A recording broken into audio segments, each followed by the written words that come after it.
ini adalah materi terakhir biologi sel adik-adik. Jadi memberikan kalian kesempatan sebenarnya kombinasi perkembangan paling penting dari biologi ya. Jadi perkembangan tertinggi dari biologi sel dan molekuler ujung-ujungnya nanti adalah pasti untuk temanya teknologi DNA rekombinan ya. Adik-adik begini adik-adik ya, teknologi DNA rekombinan ini kenapa diajarkan di awal banget ya, karena memberikan kalian sedikit gambaran gimana sih biologi sel yang paling advance ya, paling maju lah sebenarnya. Bagaimana perkembangan biologi sel dan molekuler di zaman dulu dari abad ke-18, sekarang kita udah abad ke-21 dan ternyata udah berkembang pesat ya. Dari abad ke-21 tersebut perkembangannya udah luar biasa besar. Puncaknya adalah teknologi DNA rekombinan. Teknologi DNA rekombinan ini sebuah teknologi yang dikembangkan tahun 1970-an ini. Dampak dari teknologi DNA rekombinan ini persis sama kayak dampak dari teknologi komputer ya. Pertama, bagaimana teknologi komputer, teknologi internet itu memberikan dampak yang luar biasa dalam kehidupan kita. Nah, teknologi DNA rekombinan juga sama pentingnya dan memberikan dampak yang luar biasa dalam bidang farmasi ya. Mohon maaf menyelah. Suara Bapak kurang jelas. Oh iya, kecil ya suara saya? Seperti robot nih Kak, Pak. Waduh. Putus-putus. Sinyal.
Nah, begini udah terdengar jadi?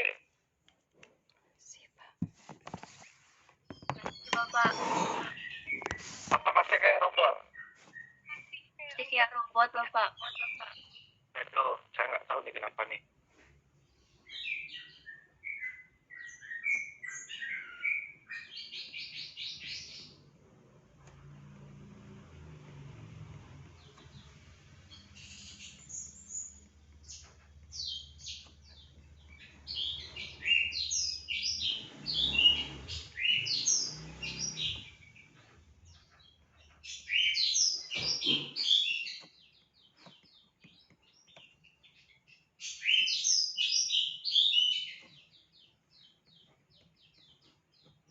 Nah, ini sudah kedengaran adik dengan baik? Sudah jelas, Bapak. Sudah jelas, Bapak. Oke, sudah pindah lokasi. Oke.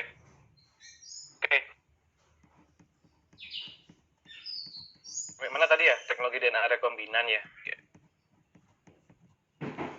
Nah, teknologi ini Dek berkembang tahun 1970-an ya Dek ya.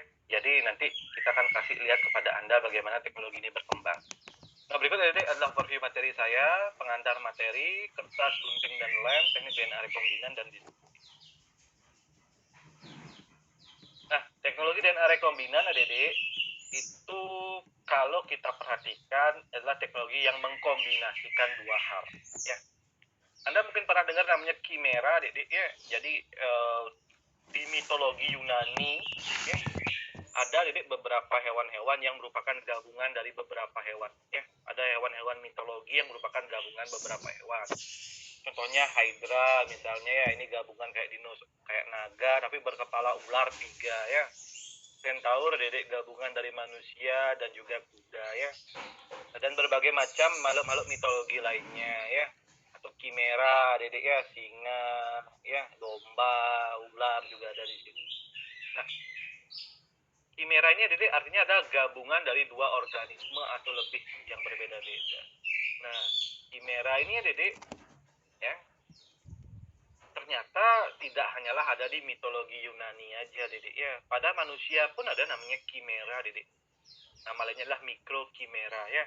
Jadi ya dedek, perhatikan ya dedek, ketika nanti Anda yang wanita hamil lah dedek, ya ketika Anda wanita hamil, Anda punya anak nanti ya, jangan salah dedek bahwa terjadi pertukaran ya dedek dari sel ibu dengan sel anak dedek.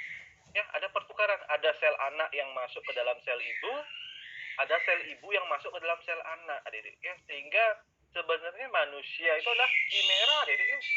Kimera, tiap manusia yang ada adalah kimera dedek, kimera dari ibu dan dirinya, seperti itu ya. Sehingga jangan heran ya dedek bahwa ada katanya ikatan batin antara ibu dan anak. Kenapa begitu kuat ya dedek ya? Mungkin salah satunya gara-gara si mikrokimera ini ya.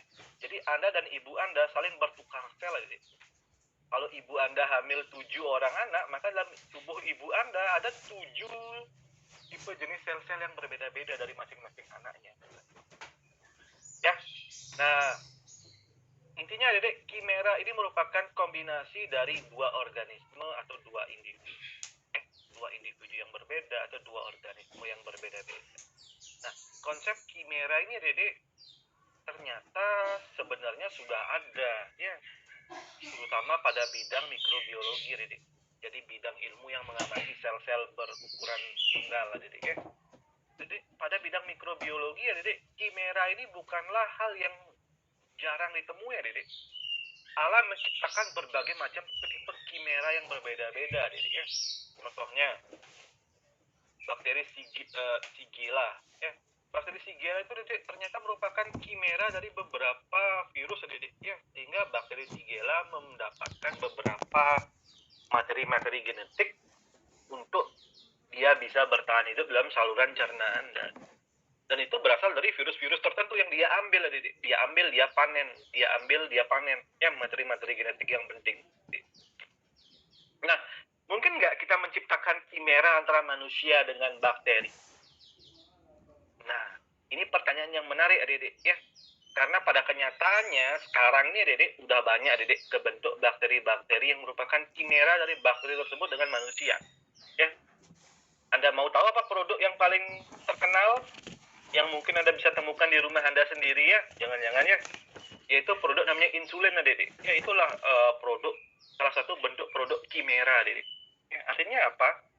Insulin itulah insulin manusia dedek ya. Insulin itu adalah suatu obat yang berasal dari manusia dedek, tapi ya dedek diproduksi pada E. coli, pada bakteri. Kenapa bisa seperti itu? Nah, kuliah hari ini bertujuan untuk memberikan kalian gambaran ya, bagaimana prinsip kimera dari dua organisme ini, manusia dan E. coli, bisa digunakan untuk menghasilkan salah satu obat yang penting untuk penyakit diabetes, yaitu insulin. Ya, dan ada juga berbagai macam tipe obat-obat lainnya yang mungkin Anda jarang dengar, dedek, tapi merupakan life-saving drug. Nanti kita lihat satu-satu. Nah, saya cerita dulu ya, kenapa sih bisa muncul kimera insulin dengan manusia. Nah, cerita kimera insulin dengan manusia atau rekombinan insulin dengan manusia ini diawali dari Stanley Cohen dan Herbert Boyer, dedek. Herbert Boyer ini adalah salah satu orang yang mendirikan perusahaan farmasi pertama, dedek, perusahaan genetika pertama atau perusahaan bioteknologi pertama yang namanya Genentech. Dedek. Tapi kita dengar dulu bagaimana cerita mereka berdua, dedek. Nah, jadi mereka berdua inilah dua orang ilmuwan yang berbeda, dedek. Ya. Mereka tidak saling kenal, dedek, sebelumnya. Ya. Mereka mengembangkan berbagai macam penelitian-penelitian yang berbeda. Ya. Jadi si Stanley Cohen ini dedek meneliti tentang plasmid, ya, yang kemarin kita bahas ya mengenai plasmid. Sementara Herbert Boyer meneliti hal yang berbeda banget. Dia meneliti namanya enzim restrict. Ya. Yang satu meneliti DNA, Stanley Cohen. Herbert Boyer meneliti protein namanya enzim restrict. Plasmid ini ya dedek, yang diteliti oleh Cohen ini menarik banget ya. Plasmid adalah DNA berbentuk sirkuler, ya, dia bisa memperbanyak diri sendiri di dalam E. coli tanpa tergantung dari E. coli ya Dede. Ya. Dan biasanya plasmid ini membawa gen-gen yang tidak penting untuk pertumbuhan E. coli, tapi penting agar E. coli mampu bertahan hidup. Contoh membawa gen resistensi ampicillin. Ya, sehingga bakteri E. coli mampu kok bertahan dalam medium yang mengandung ampicillin. Ya. Nah, plasmid ini sangat menarik adik-adik bagi si Cohen dan menjadi topik utama penelitiannya dia. Sementara Herbert Boyer ini tertarik dengan enzim restriksi adik-adik. Enzim restriksi adik-adik adalah enzim yang memotong DNA. Ya, memotong DNA di tengah-tengah DNA tersebut. Ya. Dia memotong pada sekuen spesifik namanya sekuen palindrom. Yaitu sekuen DNA yang dibaca dari depan ke belakang, sama kayak dibaca dari belakang ke depan. Nah, si Herbert Boyer ini tertarik banget dengan enzim restriksi dan bagaimana aplikasi enzim restriksi. Lalu adik-adik, mereka secara kebetulan banget adik-adik ya, kebetulan banget bertemu dalam sebuah seminar ilmiah di Hawaii adik-adik ya. Jadi Herbert Boyer presentasi tentang penelitiannya dia mengenai enzim restriksi, Cohen presentasi mengenai plasmid. Ya. Jadi mereka saling presentasi tuh. Herbert Boyer cerita gimana enzim restriksinya, pentingnya enzim restriksinya dia. Sementara si Cohen cerita, plasmid inilah suatu segmen DNA yang menarik banget, bla bla bla bla. Kedua-duanya sama-sama mengantuk adik-adik, karena namanya seminar zaman dulu adik-adik tidak seperti seminar sekarang ya, ada multimedia segala macam. Zaman dulu orang seminar pakai OHP adik-adik ya, Anda mungkin nggak, generasi Anda mungkin nggak kenal dengan OHP adik-adik ya. Jadi kayak tulisan tangan diproyeksikan ke layar seperti itu. Atau banyak yang hanyalah berbicara saja. Jadi banyak yang ngantuk adik-adik. Nah, saking jenuhnya mereka berdua dengan seminar adik-adik, mereka berdua memutuskan untuk mengobrol aja. Ngobrol.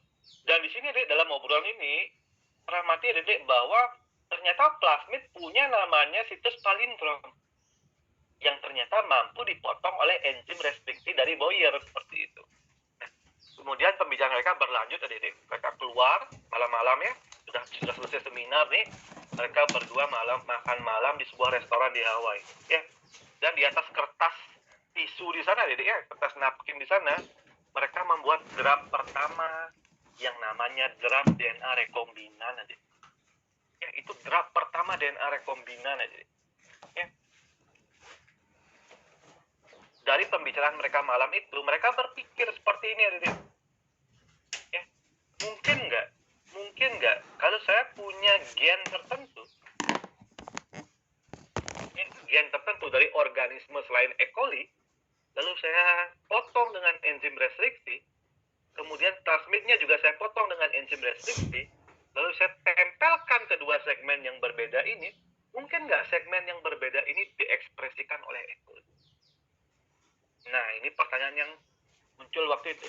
Ya, sehingga jadi mereka akhirnya pulang dari seminar tersebut, lalu melakukan penelitian. Ya, 1973, Dedek, 2 tahun setelah pertemuan tersebut, mereka akhirnya sukses, Dedek, memasukkan gen dari katak, ya, segmen DNA dari katak, ke dalam plasmid, lalu plasmidnya dimasukkan ke dalam E. coli. Mereka berhasil mendeteksi bahwa E. coli ternyata mengekspresikan gen katak tersebut. Ya, jadi dimunculkan gen katak tersebut. Kemudian 3 tahun setelah penemuan yang terkenal ini, Dede, Herbert Boyer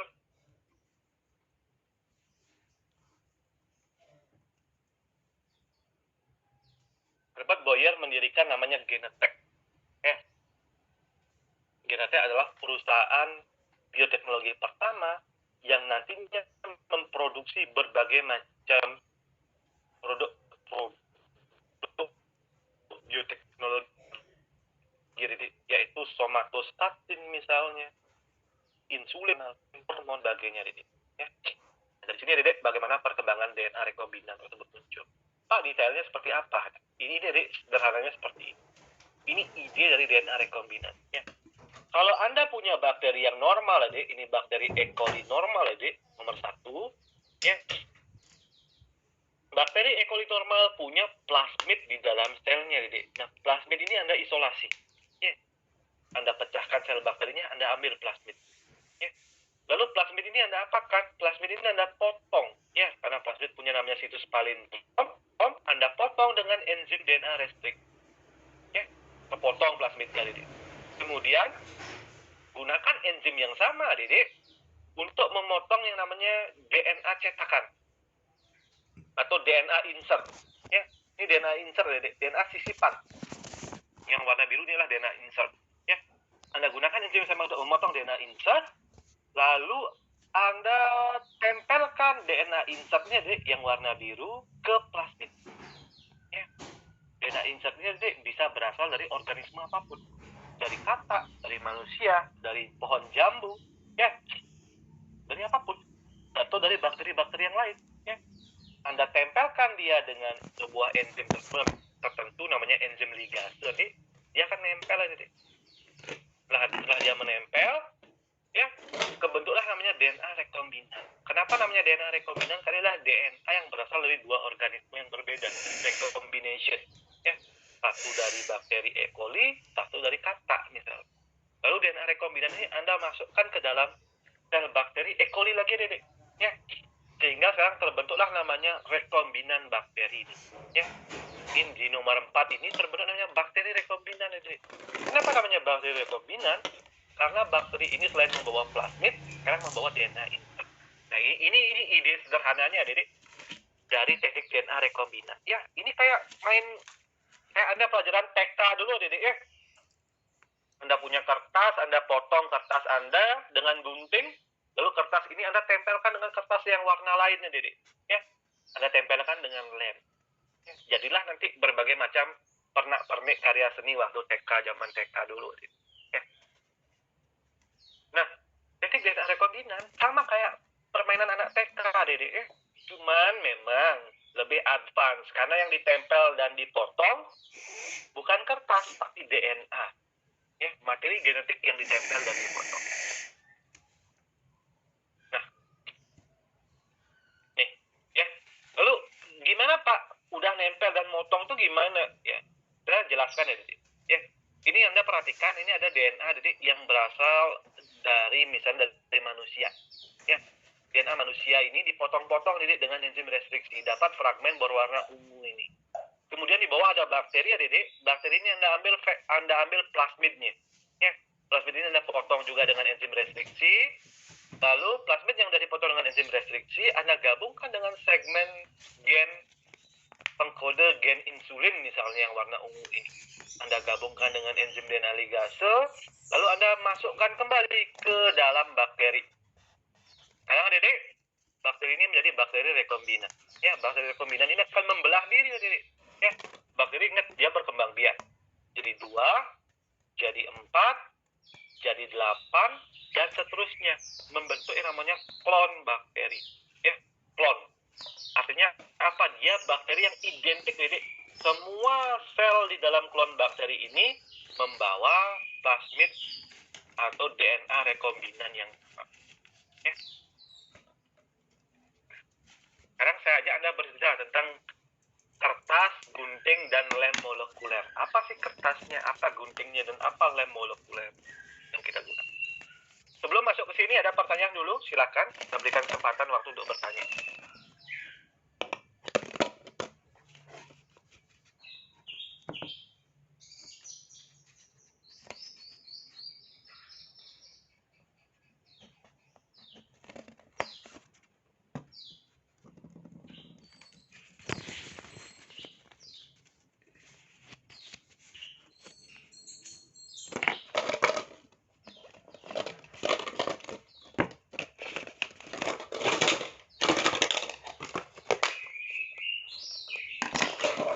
Belum ada, Pak.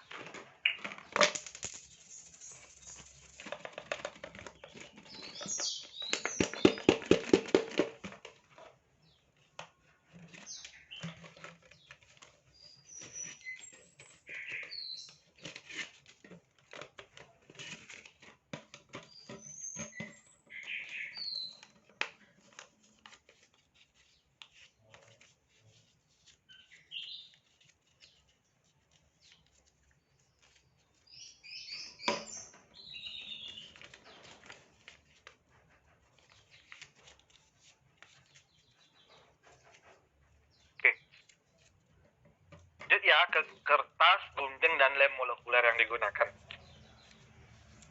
Nah, kertasnya itu apa? Seperti yang saya katakan tadi, teknik DNA rekombinan itu adalah teknik kayak teknik zaman TK dulu ya. Anda bermain kertas-kertasan itu ya. Anda membuat gambar tertentu dengan menggunakan kertas yang berbeda-beda. Kemudian Anda gunting, Anda tempelkan di lem. Ya, seperti itu aja teknik DNA rekombinan, tidak susah amat. Sekarang kertasnya ini apa, Dedek? Kertasnya adalah DNA atau biasanya gen. Ya. Saya ingatkan kembali, genom adalah seluruh DNA yang terdapat dalam sel. Sementara gen adalah segmen DNA yang mengkode RNA atau protein. Nah, ini penting sekali ditekankan, Dedek, karena biasanya teknik DNA rekombinan tujuan utamanya ya adalah agar Anda bisa menghasilkan protein atau RNA tertentu yang nanti Anda dapat gunakan untuk sebagai obat misalnya, atau sebagai bahan untuk industri dan sebagainya ya. Karena kita di farmasi, kita bicara tentang obat ya. Jadi gen itu Dedek nanti ditargetkan untuk mengkode RNA atau protein. Nah, protein ini biasanya Dedek yang ditargetkan sebagai obat. Contoh, protein insulin ya. Itu nanti semakin lama Anda di farmasi, Anda akan belajar bahwa insulin itulah merupakan protein yang digunakan untuk pengobatan diabetes tipe 1 ya. Jadi penting banget obat ini. Tanpa obat ini orang diabetes tipe 1 nggak akan bertahan lama ya. Nah, protein insulin ini Dedek ya dikode oleh namanya gen insulin ya. Sehingga untuk mendapatkan protein insulin Anda harus punya gen insulin.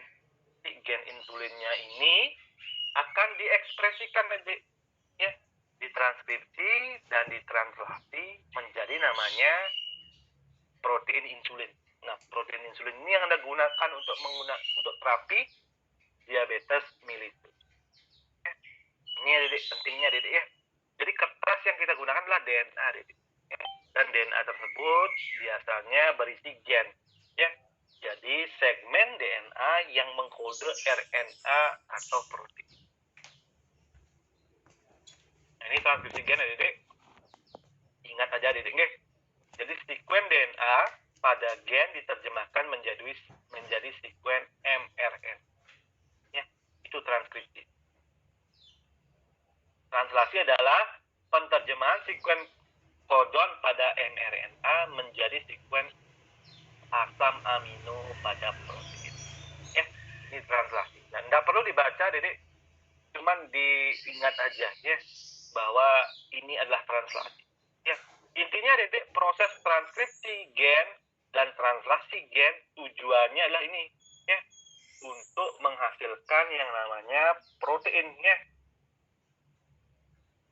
Nih, tujuannya adalah untuk menghasilkan namanya protein. Nih ya, ini tujuannya Dedek ya. Mau dia lihat ini ya, dari gen insulin ya, gen insulin di sini ya diterjemahkan menjadi mRNA ya. Lalu mRNA ini Dedek ya, mRNA diterjemahkan nanti menjadi protein ya. Nih, diterjemahkan menjadi protein. Nah, ini aja intinya Dedek ya. Protein ini yang penting Dedek untuk berbagai macam kebutuhan ya. Contoh dalam kita dunia farmasi untuk obat, contohnya adalah protein insulin ya, insulin. Nah, tadi Anda sudah kenalan dengan kertasnya ya. Kertasnya adalah gen Dedek ya, gen yang dipotong-potong. Sekarang kita bicara tentang guntingnya. Guntingnya seperti yang saya katakan tadi, guntingnya adalah enzim endonuklease restriksi ya Dedek. Ini adalah gunting molekuler yang kita punya Dedek. Nah, enzim ini adalah enzim yang punya kemampuan untuk mengenali urutan DNA khusus yang dinamakan palindrom. Ya. Apa itu palindrom? Anda perhatikan ya Dedek. Saya berikan contoh tentang palindrom ya. Nih, ini adalah contoh sekuen DNA yang dikenal dikenali oleh enzim restriksi Bram-Howard. Ini palindrom, adik. Kalau Anda baca dari atas ke bawah itu sama aja. Contohnya enggak? G, G, A, T, C, C. Ya, ingat DNA itu punya arah yang berlawanan. Ini arah ujung kelima, ini ujung 3. Di bawahnya adalah ujung 3, ini ujung 5. Ya. Nah, Anda perhatikan G, G, A, A, T, T, C. Kalau Anda ini dari ujung 5, ini ujung 3. Kalau Anda baca di bawah segmen DNA yang di bawah, dari ujung 5 ke ujung 3, ini sama persis, Dede. Ya, perhatikan. G, G, A, A, T, C, C. Palindrom itu mirip kayak kata malam, Dede, dalam bahasa kita. Malam. Anda baca malam dari depan, malam. Anda baca malam ke belakang, malam juga. Sama juga kayak kata. Anda baca kata dari depan, kata. Anda baca dari belakang kata, juga kata juga. Kata. Malam-malam ada kata. Itu palindrom, Dede. Ya. Anda baca malam-malam ada kata. Ya. Malamnya palindrom, adanya palindrom. Anda baca dari depan ke belakang juga ada, kata juga palindrom. Ya. Nah, ini namanya palindrom, Dede. Ini Aru 1, ya. Situs restriksi yang dikelola oleh Aru 1. Ya. Anda perhatikan A, G, C, T. Di bawahnya juga sama. A, G, C, T. Ini situs palindrom, Dede. Ya. Nah, si enzim DNA endonuklease restriksi punya kemampuan mengenali situs palindrom ini, dan dia juga punya kemampuan untuk memotong ikatan fosfodiester DNA tersebut menjadi DNA dengan ujung lengket N atau datar. Ya, jadi dia memotong ikatan fosfodiester. Jadi, apa maksudnya memotong ikatan fosfodiester? Coba perhatikan gambar di sebelah. Ya, ini adalah gambar DNA yang punya namanya situs palindrom EcoR1. Ya. Apa yang terjadi? Ini perhatikan situs palindrom EcoR1 G A A T T C. Di bawahnya Anda baca G A A T T C. Ya. Kalau ada enzim EcoR1, dia akan memotong DNA ini. Ya, enzim EcoR1 akan memotong DNA ini. Ya, memotong ikatan fosfodiester yang menyusun DNA. Kepotong dia, Dede, ke bentuk namanya sticky end. Ya, sticky end ini apa artinya? Ini adalah segmen-segmen ujung lengket. Ya. Nah, sticky end ini bagaimana, Dede? Nanti bisa dimanfaatkan. Pak, bagaimana yang balloon end, Pak? Nah, ini contoh yang balloon end. Ya. Kalau balloon end itu datar, Dede, nggak sticky. Ya, ini contohnya ini EcoR1 tadi yang kita bahas. Ya, ini menghasilkan sekuen sticky end. Pak, bagaimana yang blunt end ini? Ya. Haemophilus influenza 3. Ini menghasilkan sekuen blunt end. Ya. TST1. Ini blunt end. Ya. Ini juga blunt end. Ini blunt end. Ya. Ini blunt end. Ini juga blunt end. Jadi titik pemotongannya datar. Ya. Dan enzim restriksi. Sekarang enzim ligase.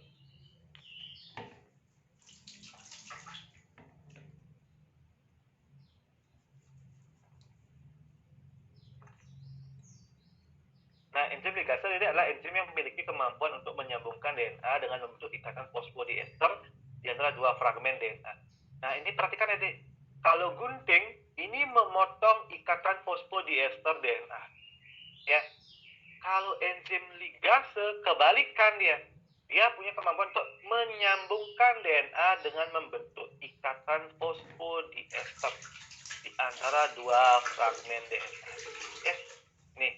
Ini perhatikan ya, bahwa kalau si enzim restriksi tadi fungsinya adalah memotong ikatan fosfodiester, enzim ligase fungsinya menghubungkan ikatan fosfodiester ini. Ya. Sehingga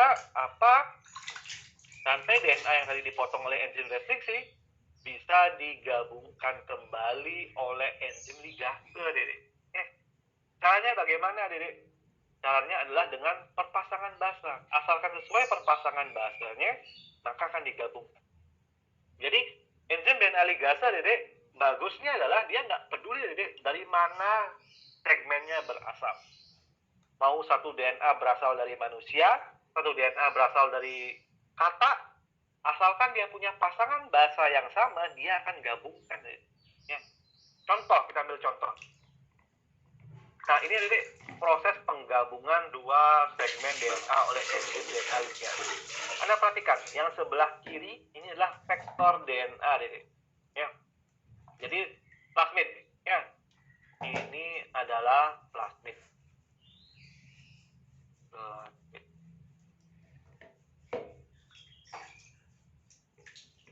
Nah, perhatikan, Dedek, segmen DNA ini, Dedek, udah dipotong oleh enzim restriksi, menghasilkan namanya ujung lengket. Ya. Nah, kemudian ada lagi ya, Dedek, Anda perhatikan di sebelah kanan ini adalah DNA genom. Ya. Contohnya, yang A berasal dari manusia, ya. Yang B berasal dari kata, misalnya, ya. Yang C berasal dari jambu, misalnya. Jadi, Anda perhatikan, kalau ketiga segmen ini, yang A, B, ataupun C, digabungkan dengan segmen plasmid ini, jadi, yang akan berpasangan adalah segmen yang punya urutan yang persis sama, ya, punya urutan yang komplementer dengan vektor DNA. Yang mana yang komplementer dengan vektor DNA? Yang komplementer adalah yang A. Kenapa yang A, Pak? Kalau Anda perhatikan, yang C, perhatikan, ada bahasa CG. Ini nggak komplementer, juga kurang jumlahnya, Dedek. Yang ini ada 4 ujung, ada 4 bahasa yang overhang, ini cuma ada 2 doang. Kenapa yang nggak C, Pak? Ini yang C ini 4 kan, Pak? Ya, emang dia 4 yang C ini. Tapi Anda perhatikan, apakah urutannya komplementer? Enggak. Nggak komplementer, Dedek. TTAAA. Ini kalau Anda gabungkan TTAA, A-nya emang sesuai dengan T, tapi T-nya nggak sesuai dengan G. A di sini, Dedek, nggak sesuai dengan C. Jadi nggak komplementer dia. Ya. Jumlahnya memang 4, tapi nggak komplementer. Lalu mana yang komplementer? Yang komplementer adalah yang di atas. Anda perhatikan, yang di atas yang A. A ketemu T, ya, komplementer. A ketemu T, komplementer. Kemudian ini T yang ini, T yang di atas ini, ya ketemu AA di bawah. Ya, komplementer juga, Dedek. Semua komplementer. Ini komplementer. Asalkan dia komplementer seperti ini ya, Dedek, maka di enzim DNA ligase udah gampang kerjanya. Enzim DNA ligase ini, T4 DNA ligase, ini kayak lem molekuler, dia akan mengelem ini. Ya. Dia akan membentuk ikatan fosfodiester baru. Ya. Ini dibentuk ikatan fosfodiester, ini dibentuk ikatan fosfodiester, ya, berubah jadi ini. Perhatikan. Dan ini. Ya. Kebentuk ikatan fosfodiester. Ya.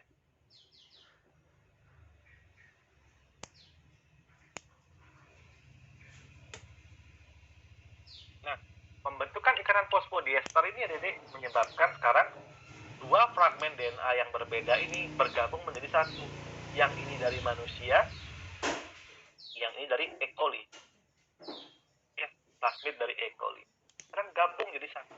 Nah, ini, Dedek, adalah prinsip DNA rekombinan. Kemudian setelah bergabung apa? Ekspresi gen nantinya memastikan suatu gen dari suatu organisme dapat diekspresikan menjadi suatu protein. Ya. Dapatkah gen dari manusia diekspresikan menjadi protein tapi pada organisme lain? Bisa, Dedek. Dengan teknik DNA rekombinan tadi. Ya, memanfaatkan prinsip-prinsip dasar ini. Ya. Prinsip ekspresi gen, prinsip dari gunting enzim endonuklease restriksi, dan prinsip lem dari enzim ligase. Semuanya ini penting, Dedek, dalam teknologi DNA rekombinan. Ada pertanyaan dulu, silakan.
lanjutkan lagi Dedek nggih, sedang teknik DNA rekombinan.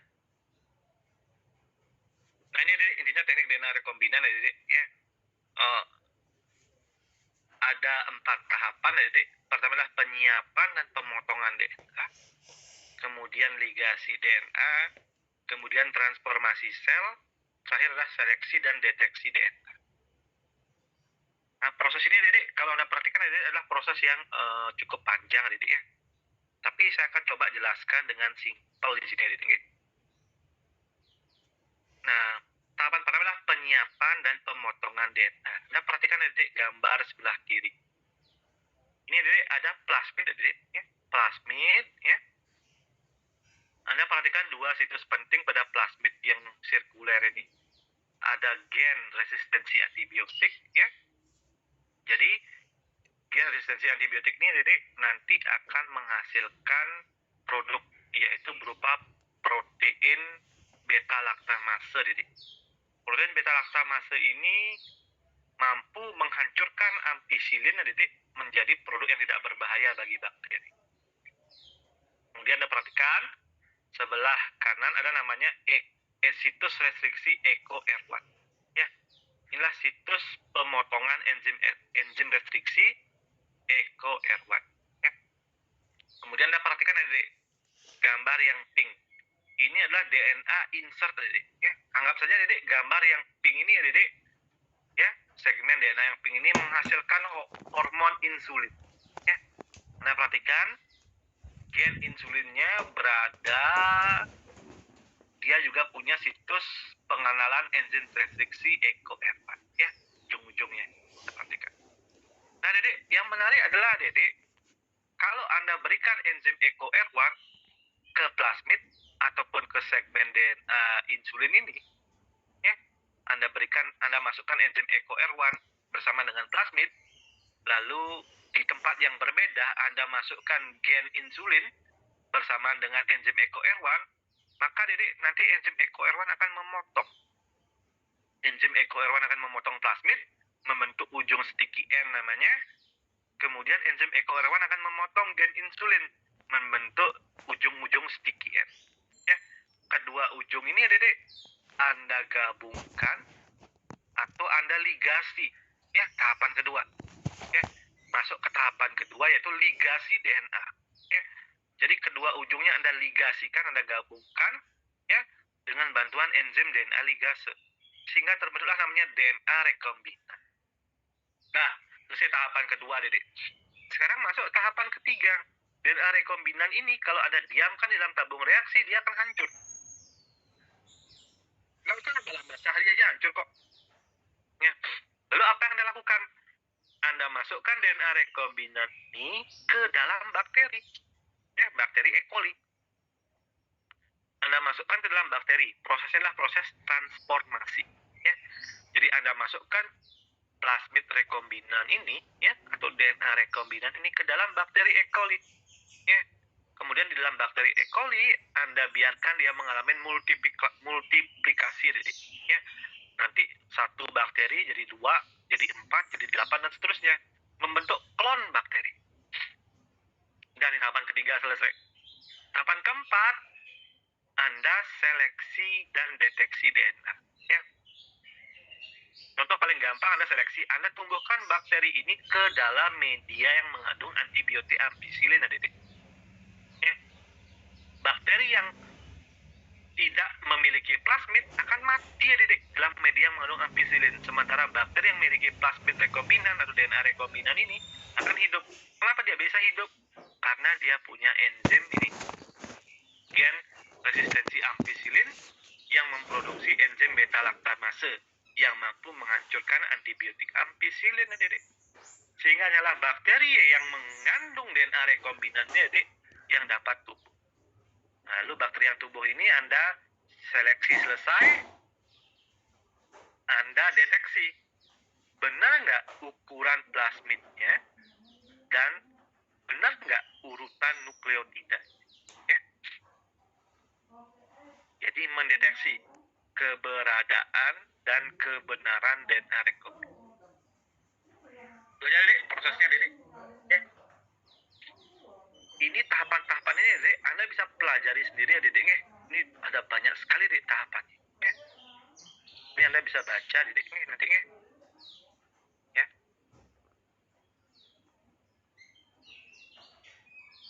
Terus saya jelaskan secara singkat aja ya. Nanti Anda bingung juga di sini. Nah ini Dek, contoh tadi penyiapan dan pemotongan DNA insert. Ya persis sama ya. DNA insertnya dipotong. DNA insertnya dipotong dengan enzim endonuklease restriksi. Sehingga dihasilkan ujung-ujung sticky end kayak gini nanti. Ya, ini ujung-ujung sticky end yang dihasilkan. Ya. Jadi ini DNA insertnya Anda potong dengan enzim endonuklease restriksi sehingga dapat DNA insert dengan ujung sticky end. Plasmidnya juga sama Dedek ya. Plasmidnya ini ya Anda potong juga enzim dengan enzim endonuklease restriksi sehingga menghasilkan ini Dedek ya. Plasmid dengan ujung sticky end.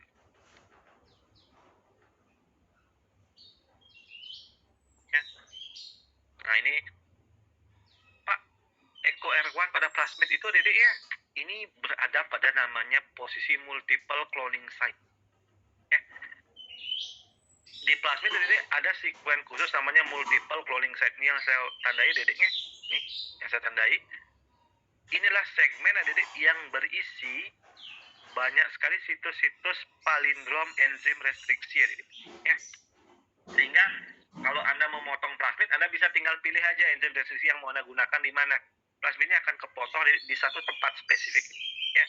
Namanya adalah polylinker atau multiple cloning site. Ya.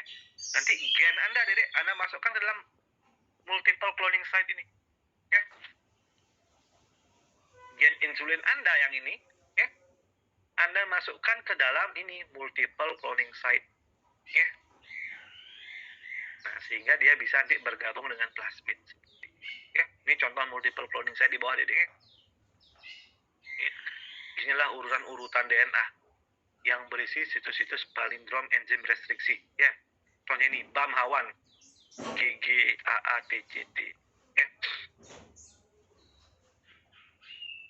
Seperti itu.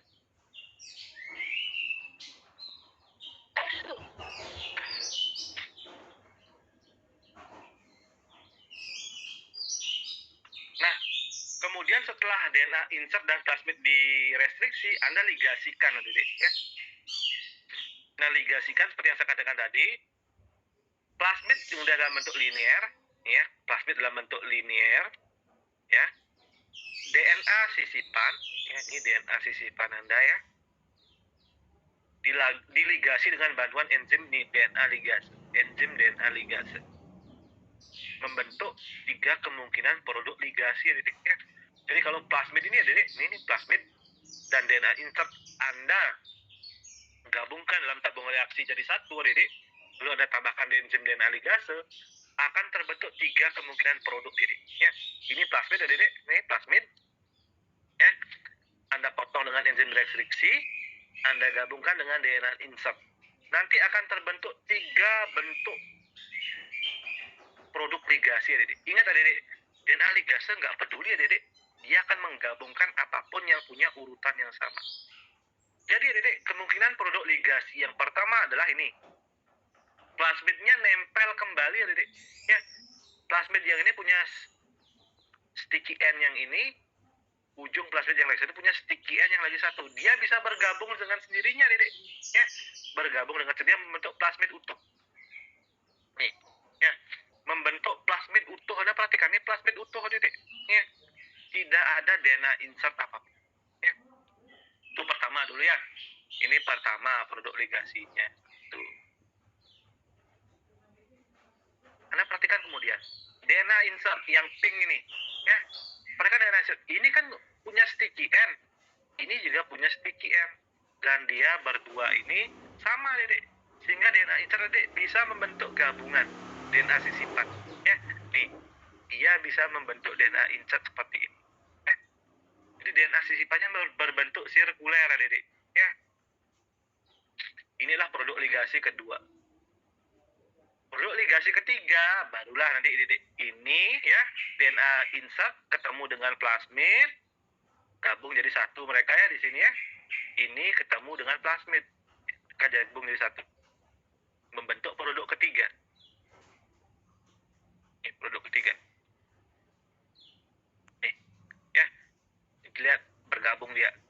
gabung dia ya. DNA insert. Nih, plasmid. Nah, mana yang Anda inginkan, adik-adik? Anda ingin produk ketiga ini. Ya. Ini yang benar-benar Anda inginkan. Ya. Produk ketiga adalah produk yang sangat Anda inginkan. Kenapa? Karena dia ada plasmid, ada membawa DNA rekombinan. Namanya DNA rekombinan. Ini bukan DNA rekombinan, adik. Plasmid nempel dengan dirinya sendiri bukan DNA rekombinan. Ini DNA sisipan nempel dengan dirinya sendiri bukan DNA rekombinan. Oke. Tapi adik, sekali lagi saya ingatkan, ketiga produk ini mungkin terbentuk. Ya, ketiga produk ini mungkin terbentuk selama proses ligasi. Nah, kemudian sekarang adik, ketiga produk ligasi tadi Anda transformasikan.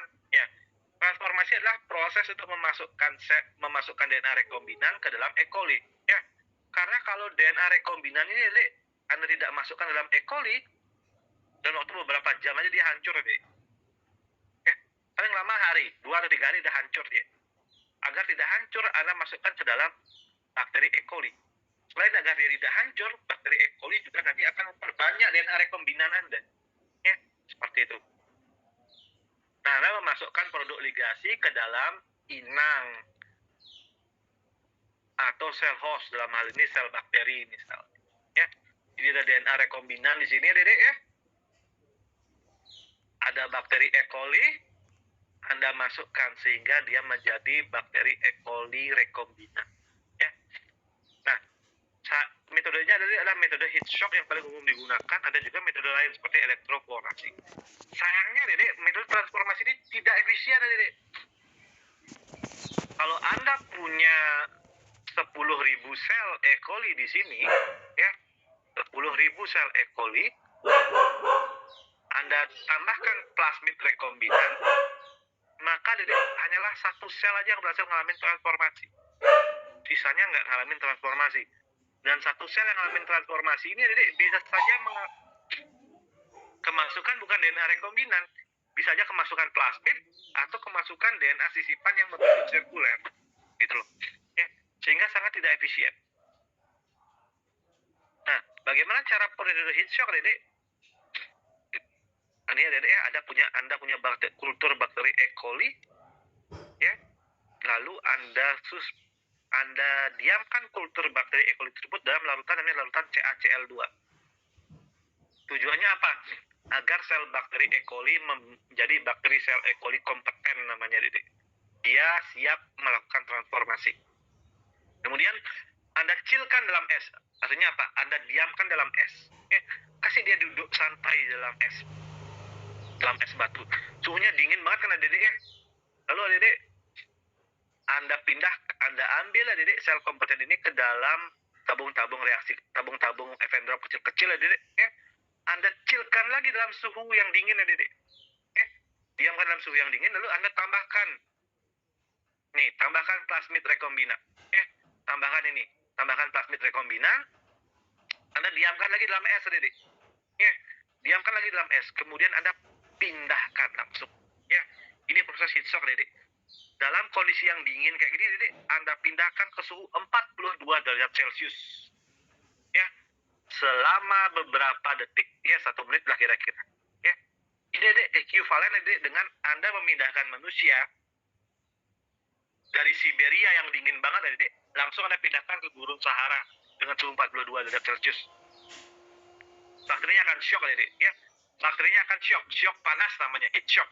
Ya, ketika dia ngalamin shock panas, bakteri akan mengambil DNA apapun di luar sel.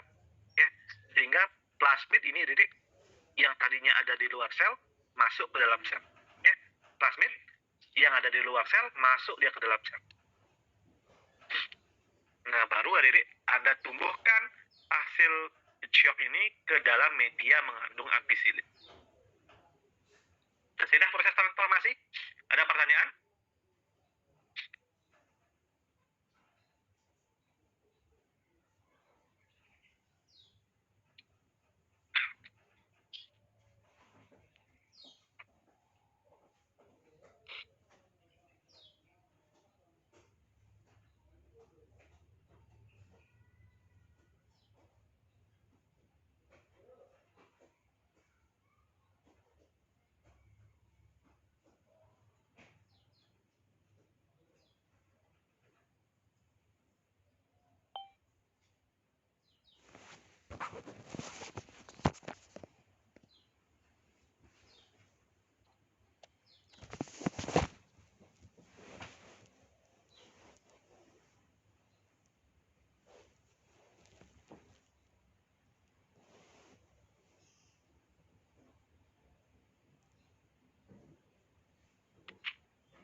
lanjut lagi Dede.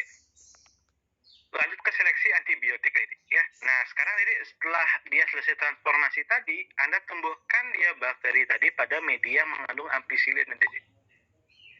Nah apa Dede? Kalau ada sel bakteri yang hanyalah tidak membawa apapun Dede.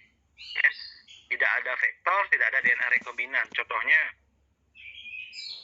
bakteri yang tidak tertransformasi. Ingat, hanya satu dari 10.000 E. coli saja yang tertransformasi. Ya. Artinya, kalau Anda punya 10 juta E. coli, ya ini 10 juta E. coli, hanyalah ada 1.000 bakteri doang yang akan tertransformasi. Hanya ada 1.000 bakteri yang akan tertransformasi. Ya, Anda punya 10 juta bakteri, Anda transformasi, hanya dapat 1.000 doang yang tertransformasi. Ya. Sisanya apa? Yang 9.900.000 tidak tertransformasi. Kalau Anda tumbuhkan pada media yang mengandung namanya ampicillin, yang ini mati, Dede. Mati mereka ya. Ataupun yang membawa hanyalah DNA sisipan sirkuler juga mati, Dede. Ya. Mati dia. Siapa yang hidup? Yang hidup hanyalah yang membawa vektor saja, ini plasmid kosong, Dede, atau membawa DNA rekombinan. Ini yang hidup, ya. Yang hidup siapa? Ini vektor yang kosong atau yang membawa DNA rekombinan. Ya. Yang nomor 2 hancur, DNA sisipan sirkuler hancur. Lalu Dede, bagaimana cara membedakan mana sel transforman yang membawa plasmid kosong dengan sel yang membawa plasmid rekombinan? Nah, ada sistem seleksi lagi satu namanya sistem seleksi biru putih deh.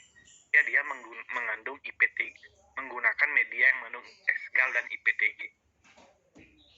Ya, intinya Dede, pada metode ini ya Dede, ya, DNA asing Anda diikatkan pada plasmid yang membawa gen lakset yang warna biru. Ya. Kalau gen lakset ini Dede, ya, adalah sebuah gen yang memproduksi beta galaktosidase yang mampu mengubah X-gal menjadi produk berwarna biru. Ya. Nah, kalau ada DNA asing yang masuk ke dalam gen lakset ini, gen lakset akan hancur sehingga dia tidak mampu mengubah X-gal menjadi produk berwarna biru. Artinya apa, Dede? Kalau ada DNA sisipan yang masuk ke dalam plasmid, maka Dede, bakteri yang membawa plasmid ini Dede tidak akan mampu mengubah X-gal menjadi senyawa yang berwarna biru. Sehingga bakteri yang membawa DNA sisipan nanti akan berwarna putih. Sementara bakteri yang tidak membawa DNA sisipan akan berwarna biru. Nah, namanya seleksi biru putih, Dede. Jadi Anda pilih nanti bakteri yang hidup pada media ampicillin dan berwarna putih. Itu Anda ambil. Ya. Kemudian Dede, Anda deteksi Dede, ukuran DNA sisipannya apa dengan metode elektroforesis. Ya. Ukurannya dideteksi dengan metode elektroforesis. Ya. Nah, ini prinsipnya, nanti Anda bisa baca sendiri. Kemudian Anda tentukan urutan nukleotidernya benar apa tidak dengan metode sequencing. Ya. Nah, sehingga Dede, saya akan rangkum Dede, bagaimana sih dari secara garis besar DNA rekombinan ini penting untuk produksi produk-produk dalam farmasi. Ya. Ini Anda perhatikan, Anda punya sel pankreas manusia. Ya. Anda isolasi gen insulinnya, lalu gen insulinnya Anda potong dengan enzim EcoR1, sehingga Anda punya gen penghasil insulin. Kemudian Dede, Anda punya bakteri E. coli. Ya. Anda ambil plasmid dari bakteri E. coli, lalu Anda potong juga ya dengan enzim endonuklease restriksi. Dua segmen ini Anda gabungkan Dede dengan bantuan DNA ligase untuk membentuk namanya DNA rekombinan. DNA rekombinannya lalu diapakan? DNA rekombinannya ditransformasikan ke dalam bakteri ya Dede. Lalu diseleksi bakterinya ya. Dideteksi kebenaran DNA-nya. Kalau sudah selesai dideteksi kebenaran DNA-nya, maka selesailah tahapan yang namanya tahapan upstream processing. Ya. Ini tahap tahapan upstream processing. Ya, Anda mendapatkan bakteri rekombinan, itu tujuan akhirnya. Ya, itu tujuan akhirnya. Ya. Kemudian adik-adik, bakteri ini yang dapatkan, ini kayak emas adik harganya. Ya. Ini adalah rahasia perusahaan biasanya. Ya, ini kalau mau dijual nih bisa triliunan rupiah harganya adik-adik. Ya, karena suatu industri menentukan bisa memproduksi insulin ya lewat bakteri ini. Ya, jadi kalau misalnya ada alih produksi insulin dari Amerika Serikat mau diproduksi ke Indonesia, maka perusahaan yang produksi insulin di Indonesia harus membeli bakteri ini adik, dengan harganya tidak murah adik. Triliunan rupiah bisa harga satu bakteri ini. Ya, sulit. Satu master mix dari satu master stock dari bakteri ini ya Dede bisa harganya triliunan rupiah Dede. Ya. Dari situ Dede dapatlah lisensi. Ya. Bakteri ini Dede nantinya apa? Bakteri ini bisa diproduksi ya Dede. Ya.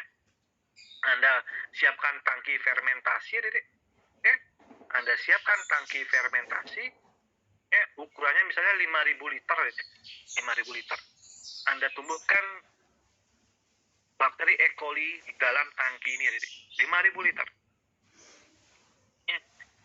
Dengan asumsi, Dede, 2%-nya menghasilkan insulin, ya, dari 5.000 liter itu, maka, Dede, ada kira-kira, berapa tuh 2% dari 5.000? 10%-nya 500. Ya. Ada kira-kira sekitar 100 liter insulin yang dihasilkan, ya, Dede. Ya. 100 liter insulin yang dihasilkan oleh bakteri ini, Dede. Ya. Sekarang, Dede, Anda apakan? Setelah Anda fermentasi, Anda ekstraksi dan Anda purifikasi dalam tahapan namanya downstream processing. Anda akan belajar ini ya. Nanti kalau Anda ngambil kuliah bioteknologi baru Anda pelajari. Downstream processing, Dede. Ya. Sehingga didapatkanlah insulin dalam kondisi murni. Ini dia. Dihasilkan namanya human insulin. Ya. Saya minta kepada Anda, coba Anda Dede ya. Dari 5.000 liter media, Anda mendapatkan 100 liter insulin. Coba Anda cari Dede di internet ya. Ketik aja sekarang di dalam HP kalian masing-masing. Berapa mili satu pen insulin isi? Dan perhatikan berapa harganya. Anda nanti akan sadar. Kenapa saya bilang bakteri yang kecil ini Dede, ini harganya kayak emas. Ya, Anda nggak akan heran nanti kenapa kok 100 mili master mix bakteri E. coli penghasil insulin harganya bisa ratusan triliun. Anda lihat aja sendiri.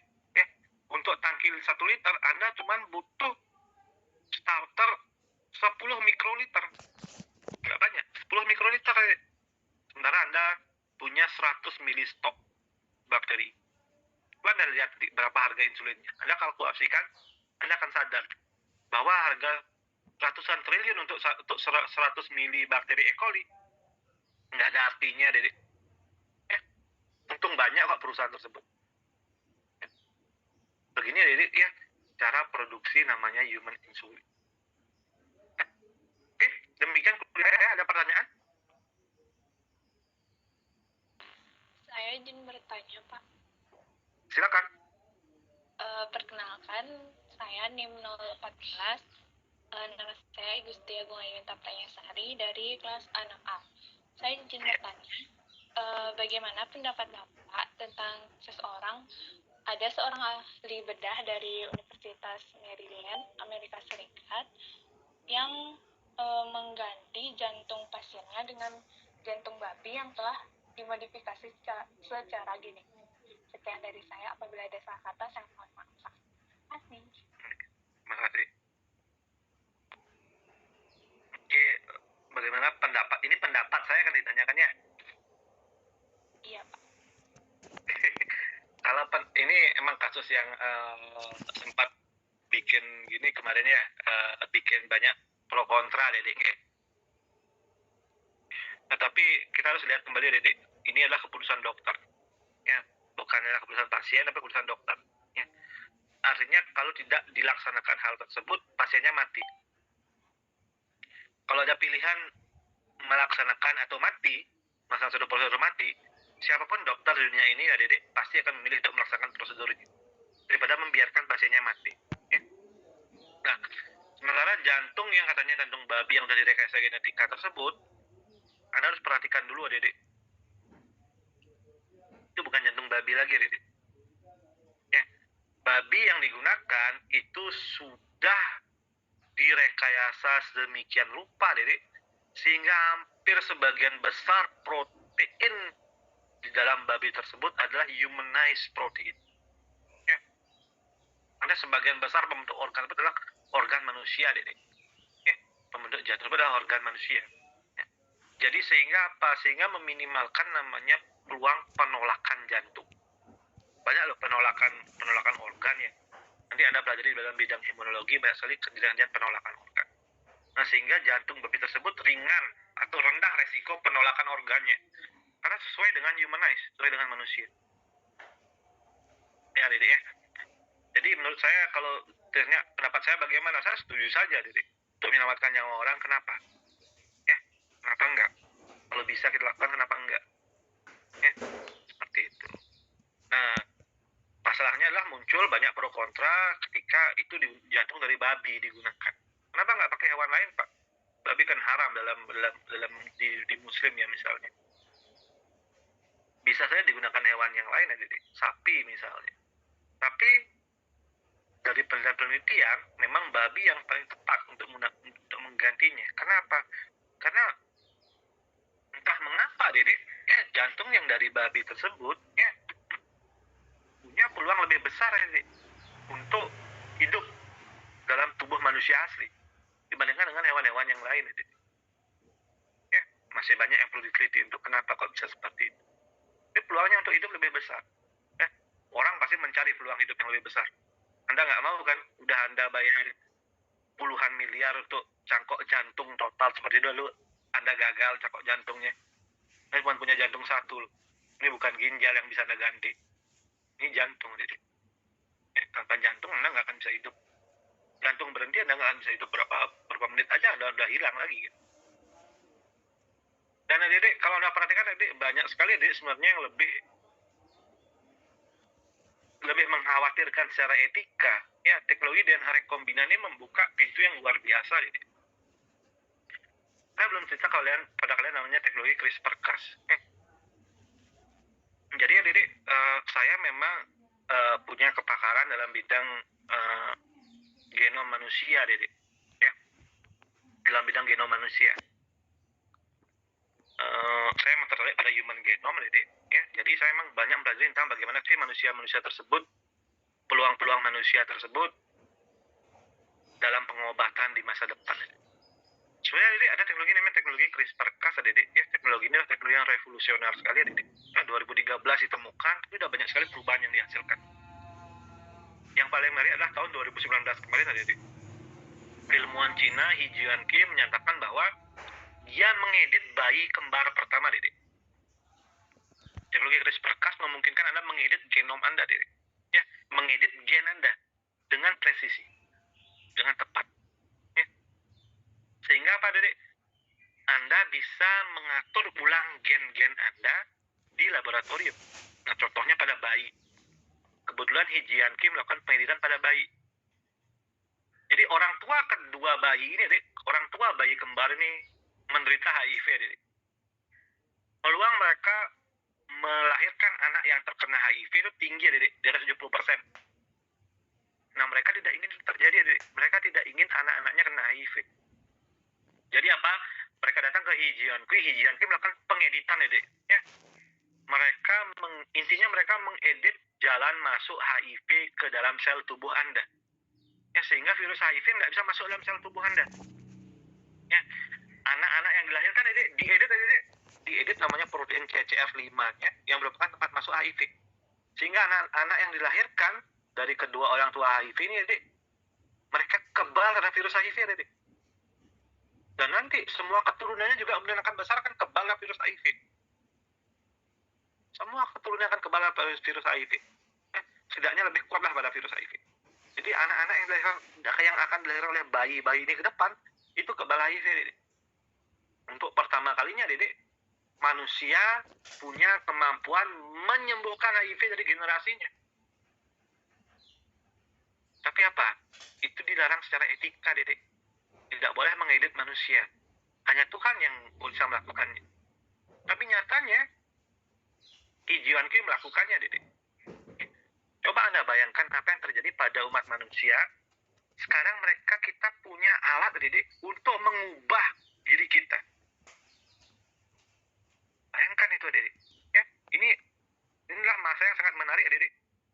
Kalau Anda perhatikan komputer sebuah luar biasa banget perkembangannya, teknologi informasi luar biasa pengembangannya, Anda mungkin tidak akan pernah mengamati bahwa di bawah sana, Dedek, ada perkembangan yang lebih luar biasa, Dedek. Manusia untuk pertama kalinya punya alat, Dedek, untuk mengedit genomnya sendiri. Dalam artian apa? Anda mau ganti warna kulit, Anda nggak perlu operasi plastik. Ke depan ya, kalau diizinkan CRISPR-Cas ini digunakan untuk mengedit genom manusia, Anda nggak perlu operasi plastik. Kulit Anda gelap, Anda tinggal rubah, Dedek. Masukkan CRISPR-Cas yang mampu menghancurkan enzim memproduksi melanin Anda, atau setidaknya menghambat kerja enzim produksi melanin Anda, sehingga kulit Anda jadi putih, Dedek. Namanya ras akan hilang. Ya, karena ras itu berdasarkan apa? Warna kulit. Sekarang coba bayangkan kalau Anda bisa mengubah-ubah warna kulit Anda sesuka hati. Nggak ada namanya ras Cina, nggak ada. Ras kulit yang orang warna kulit hitam, kulit putih, nggak ada. Semua orang bisa merubah warna kulitnya sesukanya. Misal, bagaimana kalau Anda bisa mengubah komposisi kolagen Anda? Apa yang terjadi, Dedek? Nenek umur 69 tahun, nggak akan Anda bisa bedakan dengan anak-anak umur 18 tahun. Kenapa? Karena dia bisa mengedit komposisi kolagennya. Ditinggikan kadar kolagennya. Lebih bagus dia, kulit wajahnya dia. Nggak perlu lagi pakai botox segala macam. Hilang industri kecantikan, Dedek. Diperbolehkankah itu? Nggak tahu ya. Anda mau badan Anda harum atau menghasilkan feroman dalam jumlah tertentu, Anda tinggal edit aja. Nah, ini dilema ke depan. Ya, dilema ke depan. Banyak sekali bidang ilmu biologi molekuler ini menimbulkan dilema, Dedek. Ya, Anda mungkin belum pernah dengar namanya Craig Venter, Dedek. Ya, salah satu orang yang berlomba-lomba melaksanakan human genome. Craig Venter, Dedek, tahun 2012 dengan ilmu sintetik biologi sudah mampu menciptakan bakteri, Dedek. Menciptakan, saya garis bawahi, menciptakan bakteri dari mesin. Ya, menciptakan, Dedek. Ya, dia ambil sekuen dari bakteri Mycoplasma vaginae, dia sintetis dengan mesin sintetiknya dia. Ada namanya mesin untuk produksi mensintetik DNA, Dedek, DNA sintetik. Dia buat itu, dia rangkum kromosomnya, dia assembly kromosomnya, dia masukkan ke dalam membran lipid bilayer hidup, Dedek. Hidup. Itu bakterinya, Dedek.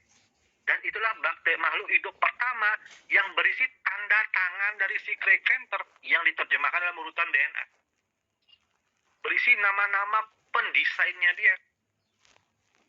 Ya, jadi ada tambahan satu kromosom yang isinya nama-nama pendesainnya si Craig Venter. Dan bakterinya hidup, bakterinya berkembang biak. Sama seperti bakteri yang lain, nggak ada bedanya. Ini, Dedek, perkembangan ilmu biologi sekarang. Udah hilang, Dedek, mana batasan benda mati pada hidup udah hilang. Zaman 2012 sudah hilang. Karena si Craig Venter ini mampu menciptakan organisme dari bahan kimia. Dan hidup organismenya. Ya. Anda mau bertanya sekarang gimana batasan antara hidup dan mati? Nggak ada. Dan produksi bakteri-bakteri kayak itu udah rutin di laboratorium, rutin. Ya, bukan sesuatu yang wah lagi. Tahun sekarang 2021 udah rutin. Orang mau bingung buat apa? Dia buat bakterial artificial kromosom. Ya, dia buat kromosom artificial. Ya udah rutin, udah tiap hari. Ya, bukan hal yang wow lagi. 2012 wow, mungkin ya wow, udah ada Craig Venter bisa membuat organisme baru dari bahan-bahan kimia. Zaman sekarang udah rutin, bukan Craig Venter aja, banyak yang menciptakannya. Ya. sebentar lagi mungkin organisme multiseluler yang akan dikembangkan. Gitu. Ya, jadi ini Dek, perkembangan ilmu biologi molekuler. Ini udah jauh banget. Ini yang saya berikan pada kalian 1971 ini. Oke. Oke. Dek, terima kasih atas pertanyaannya, Dek. Waktu saya udah lebih banget ya. Proses perhatiannya, mudah nggak ada pertanyaan lagi.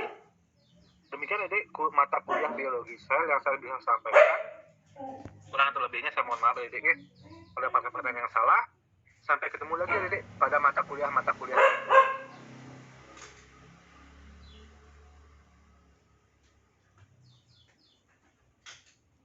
Oke, kuliah akan saya akhiri.